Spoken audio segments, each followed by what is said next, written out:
धन्यवाद सभापति महोदय। हम करें बात दलीलों से तो रद्द होती है, उनके होठों की खामोशी भी सनद होती है। कुछ न कहने से भी छिन जाता है एजाज़े सुखन, जुल्म सहने से भी जालिम की मदद होती है।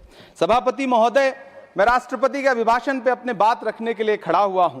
उस दिन देश की संसद के गलियारों में सरकार की तारीफ करती हुई महामहिम की आवाज गूंज रही थी, तो उधर मेरे कानों में हसदेव के जंगलों में आदिवासियों को जिंदगी देने वाले पेड़ों पर चलती हुई कुल्हाड़ी की आवाज गूंज रही थी।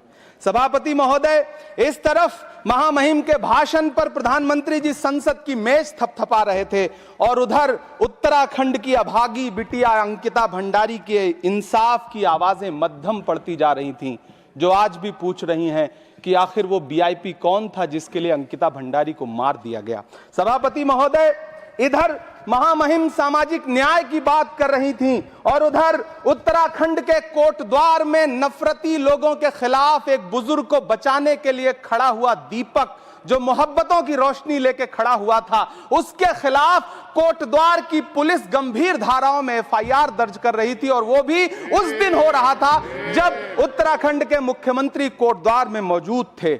ये नया भारत है जहां दंगाइयों के खिलाफ एफआईआर नहीं होते, बल्कि अमन और मोहब्बत की बात करने वालों के खिलाफ एफआईआर दर्ज होता है। यह नया भारत है जहां असम का चीफ मिनिस्टर खुलेआम संवैधानिक प्रोटोकॉल तोड़कर कहता है कि मुसलमानों को इतना टॉर्चर करो कि वो राज्य छोड़ने पर मजबूर हो जाएं। वो कहता है कि अगर कोई मियां रिक्शा वाला 5 रुपए मांगो तो उसे 4 रुपए दो ताकि वो परेशान हो सके। यह नया भारत है जहां बरेली में खाली घर में नमाज पढ़ने पर पुलिस मुकदमा दर्ज करती है।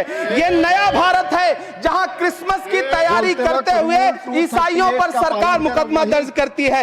यह नया भारत है जहां जम्मू कश्मीर में नीट का एग्जाम क्वालिफाई करने वाले 50 बच्चों में अगर 42 मुसलमान होते हैं तो फिर मेडिकल कॉलेज की मान्यता ही रद्द होती है और जश्न मनाया जाता है। महामहिम राष्ट्रपति का भाषण में सुन रहा था। सर, यह नया भारत है जहां मध्य प्रदेश के बैतूल में बच्चों के स्कूल बनवा रहे मोहम्मद नईम का घर स्कूल इसलिए तुड़वा दिया जाता है क्योंकि वो स्कूल बनवा रहे थे। ये नया भारत है जहां कोर्ट का स्टे होने के बावजूद बनारस की दाल मंडी में सैकड़ों दुकानें तोड़ी जा रही हैं क्योंकि रास्ता चौड़ा करना है। सभापति महोदय, मैं आपसे कहना चाहता हूं कि जो पीढ़ी अपने बुजुर्गों को गाली देती है उसके साथ प्रकृति इंसाफ करती है। आप इंदिरा जी और नेहरू को गाली देते हैं, नेहरू को छोटा नहीं कर पाएंगे।